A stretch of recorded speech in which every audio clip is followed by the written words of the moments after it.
ప్రియులారా, మీ అందరికీ వందనాలు. ఉదయకాల సమయంలో ఇలాగ కలుసుకోవడానికి దేవుడు ఇచ్చినటువంటి అవకాశాన్ని బట్టి, సజీవత్వాన్ని బట్టి, ఈ భాగ్యాన్ని బట్టి దేవుని స్థుతిస్తా ఉన్నాను. ఉదయకాల సమయంలో దేవుని వాక్యాన్ని ధ్యానం చేసుకుంటాను. అంతటిగా వచ్చిన మాట ప్రార్థన చేసుకుని అవకాశం తండ్రి, ఎక్కువ దేవ, నాయన జీవాధిపతి, న్యాయాధిపతి, సర్వసైన్యాధిపతి, నాయన చూస్తున్న దేవ, నాయన తండ్రి మమ్మల్ని దృష్టించుచున్న దేవ, మా పట్ల జాలి మనుషున్న దేవ, దీనిగా మా ఇళ్ళలో తమ ఆశీర్వతం తండ్రి స్థితి చెల్లిస్తూ ఉన్నాము దేవ. తండ్రి ఎవరైతే ప్రభావ ఈ వాక్యం కోసం ఎదురు చూస్తూ ఉన్నారు, జీవాసమైన ప్రభావ ఆయన ఈ వాక్యాన్ని విడిచి వడ్డించి తృప్తిపరచండి.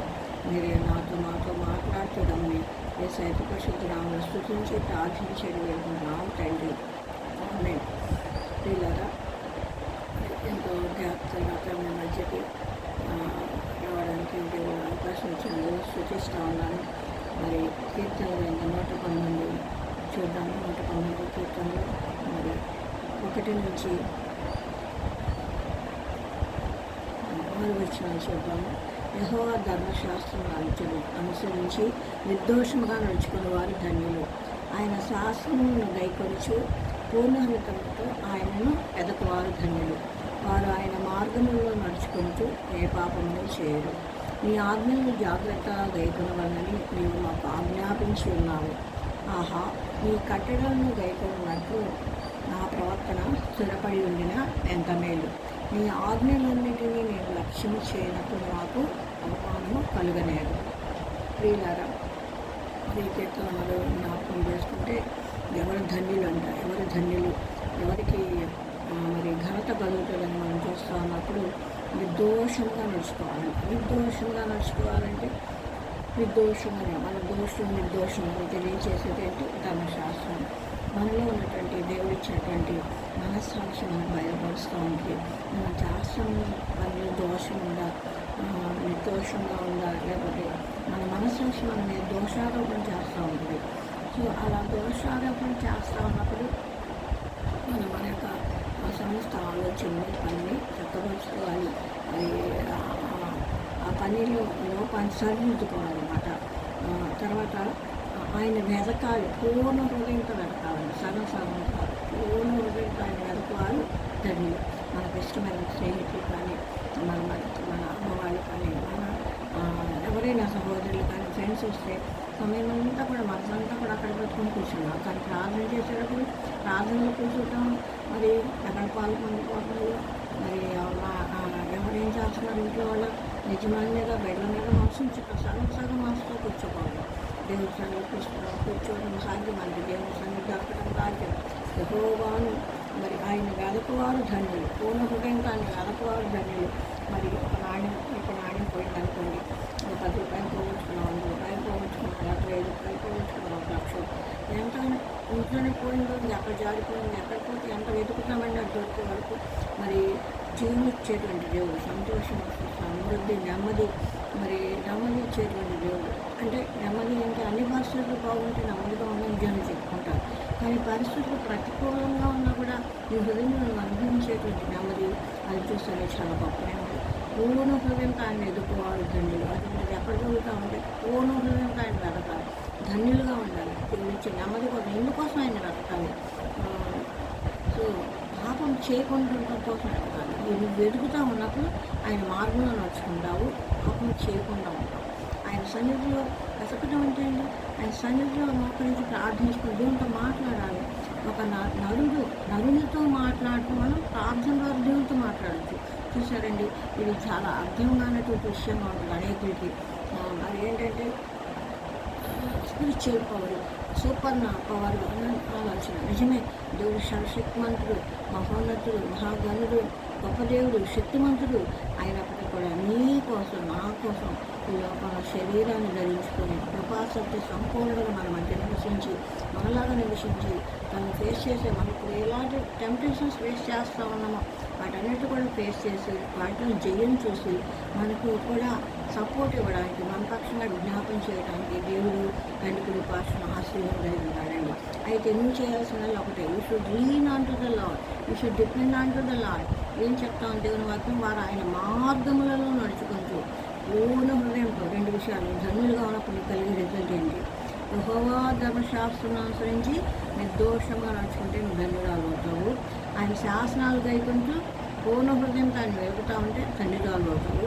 నువ్వు ఇలాంటి స్టేజ్లో ఉంటావు ఉన్న టైంలో నువ్వు ఆయన మార్గాల్లో నడుచుకుంటావు. ఆయన మార్గాలు ఏం చెప్పబడతా ఉంది?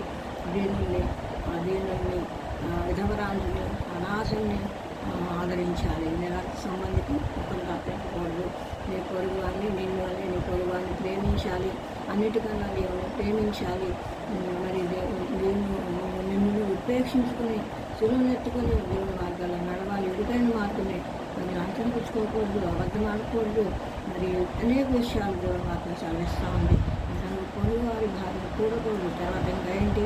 ఏ స్త్రీని చూసి నీ కన్ను ఆశించకూడదు. విచారమైన చూపుతో చూడకూడదు. కామవికారమైన ఆలోచనలు, కామవికారమైన తలంపులు, ఓట్లు రాకూడదు. నిజంగా దేవుడు అసహించుకునే పాపం. దేవుని కన్నా దేవుని ఎదుగుగా ప్రేమించిన, జాబ్ని ప్రేమించిన, మీ ఫ్యామిలీని ప్రేమించిన, మీ డబ్బుని ప్రేమించిన లేడీస్కి అయితే ఏముంటాయండి?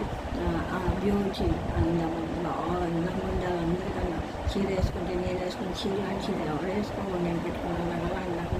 సో ఆ షుడ్ వెరీ స్పెషల్ అట్రాక్షన్, స్పెషల్గా ఉండాలి. నా ఇంట్లో వస్తువులు ఎవరింట్లో ఉండకూడదు, నా ఇంట్లో వస్తువులు. I'm very great, I'm very నిజమే. ఇలాగా గుర్తుపెట్టుకోండి. ఇది మనకి కంటికి కనిపించేది మనం విడిచిపెట్టుకోలేదు.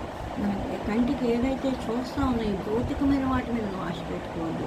అది ఏదైనా ఆశీర్వాదం దేవుడు ఇచ్చింది. దేవుని ఘనపరచు, మనసును దేవుని మీద పెట్టుకో. పూర్ణ హృదయం తాను వెతుకుతా ఉంది. నీకు మంచి ఇల్లు ఇచ్చినాడా దేవుని కృప, మంచి జాబ్ ఇచ్చినాడా దేవుని కృప, మంచి వస్త్రాలు, దండపానాలు, కుటుంబం ఇచ్చాడు దేవుని స్తుతించు. అంతేగాని వాటిని విగ్రహంగా చేసుకొని దేవుని వెలకుండా ఉన్నావు, పాపంలో పడిపోతావు.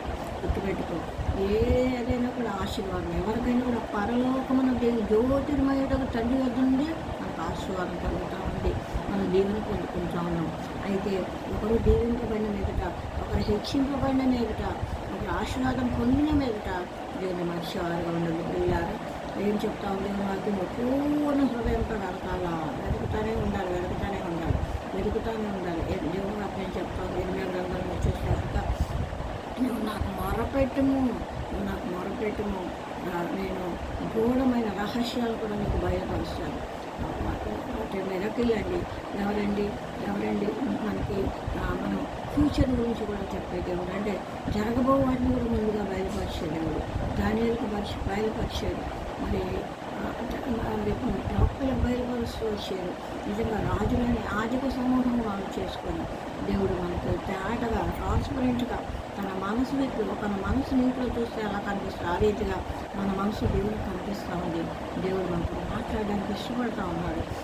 వాళ్ళ దగ్గర కన్నా అధికారుల దగ్గరికి వెళ్తే వాళ్ళు టైం అడుగుతారు. యూ వెయిట్, వీఆర్ బిజీ అని ఎంతో చెప్తారు. లోక అధికారులు, మంత్రులు ఇంకొక స్థితిలో ఉన్నట్టుంటారు. అయితే సృష్టికర్త అయినటువంటి దేవుడు, ఆకాశం విశాలపరిచిన దేవుడు, సూర్యచంద్రులు కలిగి నోటి మాట చేత మీకు పురాలు వేసిన దేవుడు, అంతరిక్షాన్ని మరి నీ అంతరింద్రియాలను కలుగు చేసినటువంటి దేవుడు, నీ సృష్టికర్త.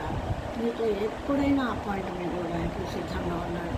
అట్టి దేవుడు నువ్వు వెతుకుతావా బిడ్డ? పూర్ణ హృదయంతో వెతుకు. హాఫ్ మైండ్తో వెతుకుంటామా?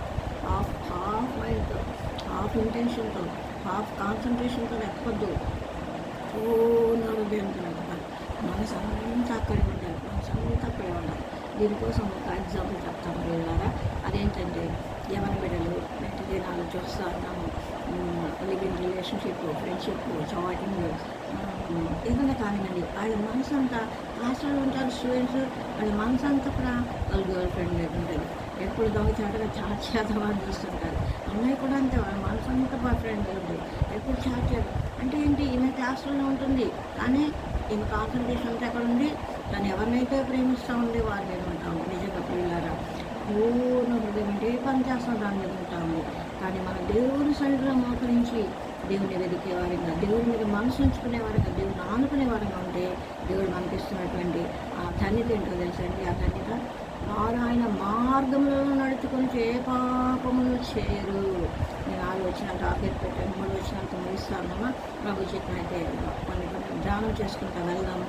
ప్రభు యొక్క ఆహస్తం మనం బలపరిచిన కొలది పూర్ణ హృదయంతో జరుగుతూ ఉన్నప్పుడు ఆయన ఆజ్ఞలను ఆయన ధర్మశాస్త్రం అనుసరించి నడుచుకుంటా ఉన్నప్పుడు, శాసనాలు వైపుంటా ఉన్నప్పుడు, తర్వాత మరి ఆయన వెతుకుతూ ఉన్నప్పుడు ఈ 3 పనులు జరుగుతూ ఉంటాయి. రిజల్ట్ ఏంటో తెలుసా మీకు? మరి నాకేంటి లాభం అనుకుంటున్నావా ప్రియబిడ్డ? నీ గొప్ప లాభం అదేంటో తెలుసా? మరి ఆయన మార్గంలో నడుస్తామంట. నడుచుకుంటూ ఏ పాపమును చేయరు. దిస్ ఇస్ ఇంపాసిబుల్ కదా. ఎక్కడో చోట పాపం చేసేస్తాం కదా. ఫ్రాక్షన్ ఆఫ్ సెకండ్లో ఒక థాట్ వచ్చేస్తుంది, ఒక ఊహ వచ్చేస్తుంది. అది నీకే ఇష్టంగా లేకుండా ఆ పరిస్థితి ఒక్కోసారి ఉంటుంది. సో అది కూడా అవాయిడ్ అవుతుందంట. అది కూడా నువ్వు స్కిప్ చేయగలవంట. అది కూడా నువ్వు ఓవర్కమ్ చేయగలవంట. What you promise, you claim that promise. నడుచుకుని ఏ పాపములు చేయరు. ఒక మనిషి పాపం చేయకుండా అనేది చాలా కష్టతరమైన విషయంగా ఉంది. ఈరోజు అన్ని సంపాదించుకోవడం తెలియదు, కానీ పాపం చేయకుండా ఉండడం అనేది చాలా కష్టమైన విషయం. కానీ ఇది పాజిబుల్ అవుతుంది ఎప్పుడు నువ్వు నిర్దోషంగా నడుచుకోవాలి. తర్వాత ధర్మశాస్త్రం అనుసరిస్తూ ఉంటేనే నిర్దోషంగా నడుచుకుంటావు. శాస్త్రములు గైకుంటూ ఉంటేనే వెతుకుతూ ఉంటేనే నువ్వు పాపం చేయకుండా. ఇంటర్లీగల్ లైక్ ఇంటర్నెట్ వెబ్ లాగా నిజంగా ఫంక్షన్ అవుతుంది. ఎలాగా వెబ్ ఫంక్షన్ అవుతుంది, అన్ని ఇంటర్నెట్ అయితే. So you should be in connection with God.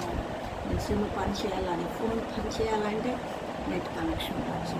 You should have net connection with God. Then only you will be fruitful and you will not do any sin on that. God bless you. దేవుడు మనం దీవించినాక ఇలాగే హృదయాలు ధ్యానం చేసుకుంటూ దేవుని మహింపరుస్తూ పూర్ణ హృదయంతో ఆయన వెతకటానికి వీడిని నుంచి మనం మన హృదయాన్ని సిద్ధపరచుకున్నాం, స్థిరపరచుకున్నాం. ఇంతటి వాటిని ముగిస్తూ ఉన్నాం. మనందరూ దేవుడు ఆశ్రయించినదాకా దేవుడి నామాన్ని బట్టి మనందరూ దీవిస్తూ ఏసు నామంలో దీవిస్తూ, ఏసు పరిశుద్ధ నామంలో దీవిస్తూ ముగిస్తూ ఉన్నాను.